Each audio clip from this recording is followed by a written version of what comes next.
frequently talk about your age and where you are, but you mentioned seeing Dick Gregory. I'm wondering, of all the people you've probably seen and interviewed and etc., which person may have had the greatest impact on you? Or is that an unfair question? Because, the years that you've spent in the sphere, is there one that stands out for you that perhaps may have had a take on the importance of something in our community to move ahead, or what we have to do? You mentioned Dick Gregory.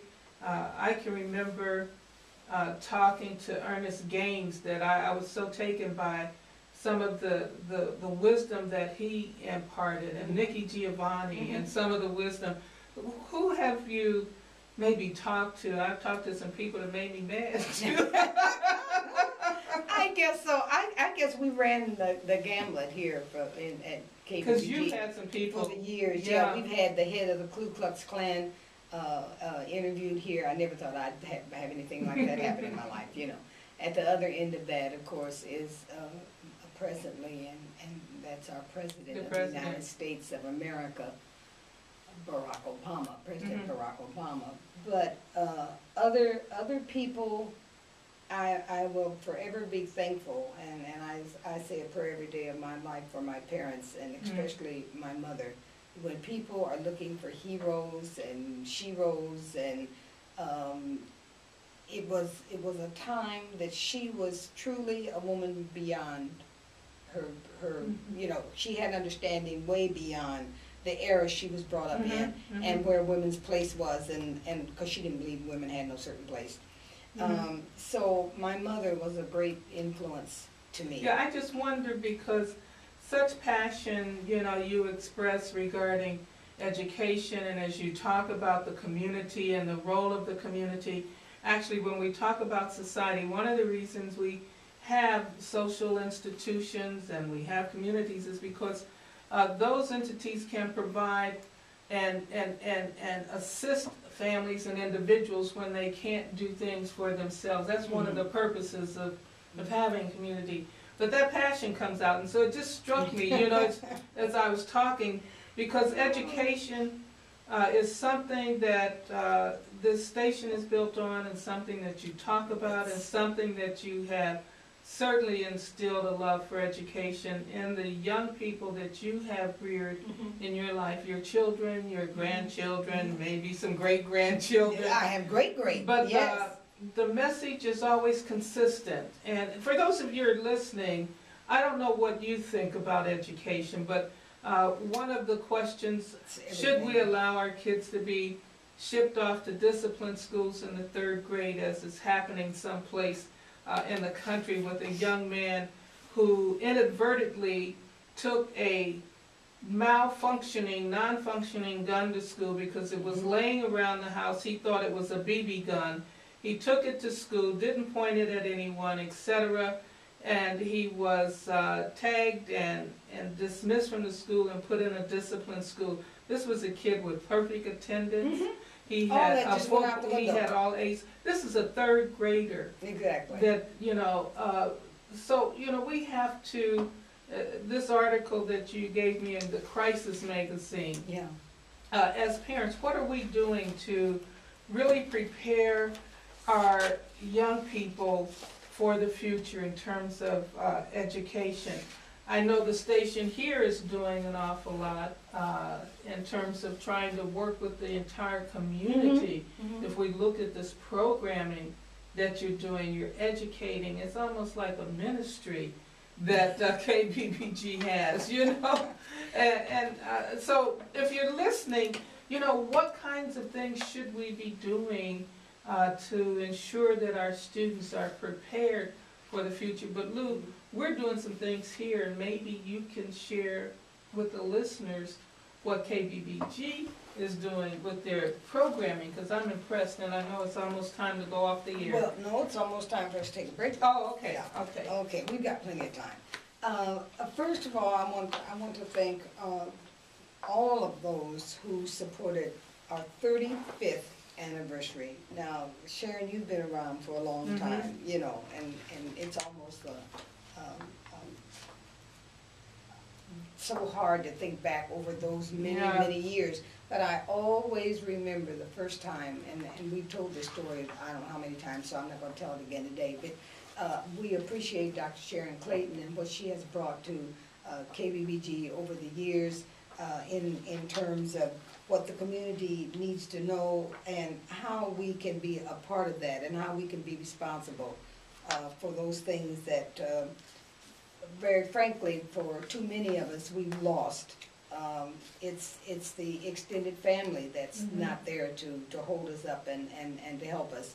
I think that because we don't look at the big picture, we get trapped down here on this lower level and we think there's no escape.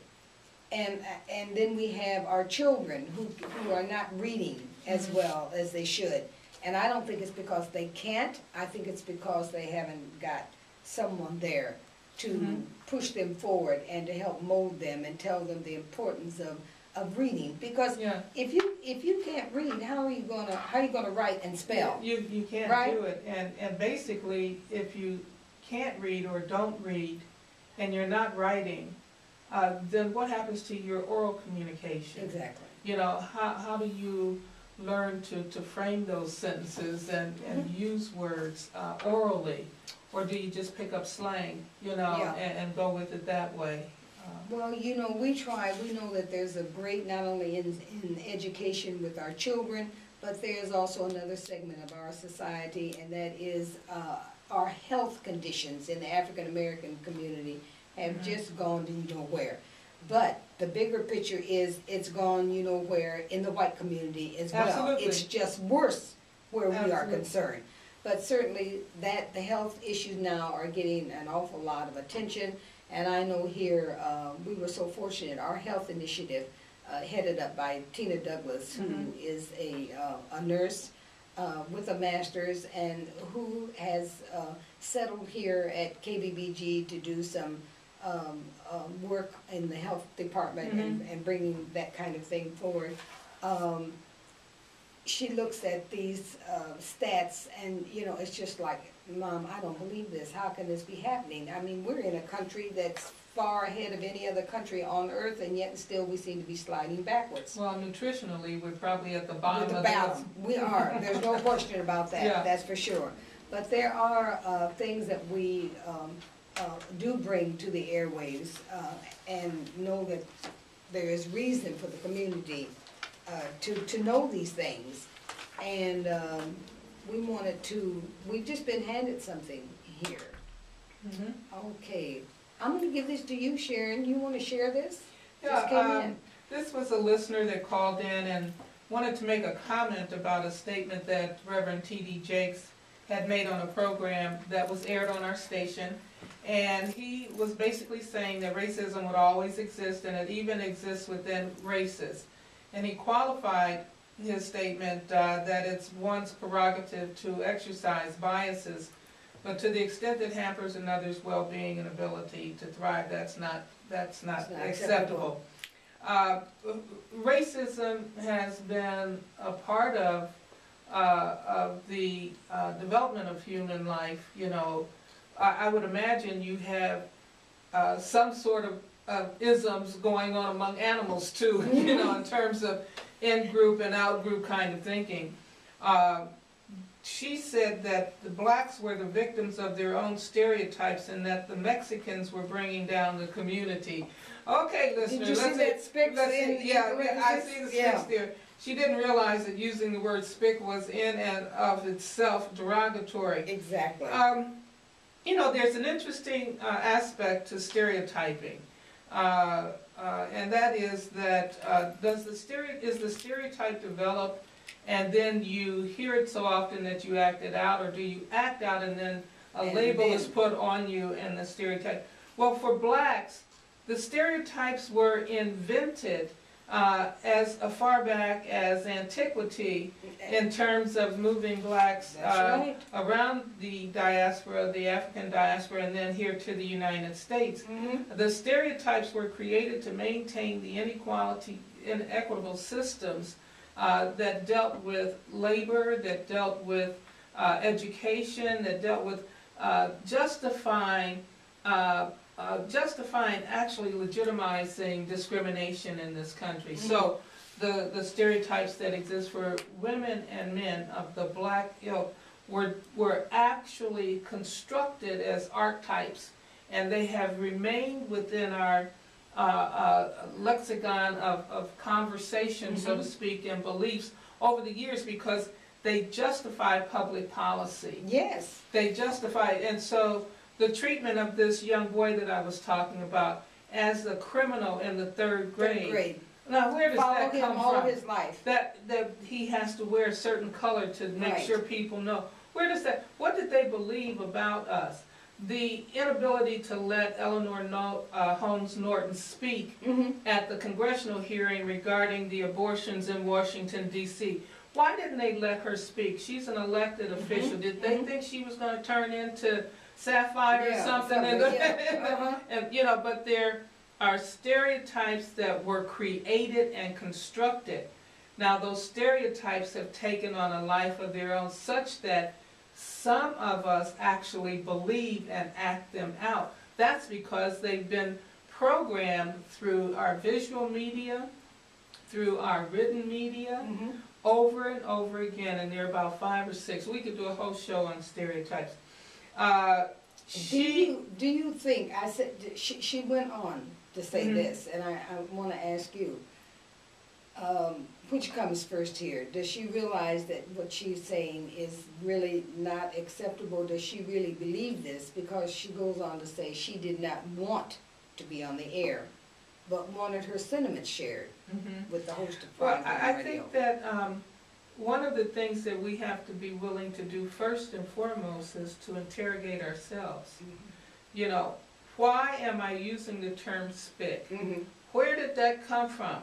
What is a spick? Yeah. You know, are we talking spick and span? You know, Yeah, exactly. What is a spick? What's the origins of that word? Sure. How did it get into my vocabulary that I'm so freely throwing this about? Why am I unaware of my role? And this is the 21st century. Yeah, I'm unaware of my role in this whole situation. So with a person like this, oftentimes, they have become the center and everybody else is the other. Everybody else is the other. I'm sorry, you need to do something. Well, we're going to take a break. And it was a young woman, I would say like anywhere from in her 20s or 30s? 20s. Yeah, late 20s or 30s. That seems like real stuff to me. If you really want to know what some people are thinking, get a Facebook page and kind of read by age groups. Read the 20s and read the 30s and so on and so forth. By the time you get to my age group, I'm going to be saying, listen, I got some greens on the stove back in. That's I hear my you. update. We are going to take a break. Please stay with us. We'll be right back.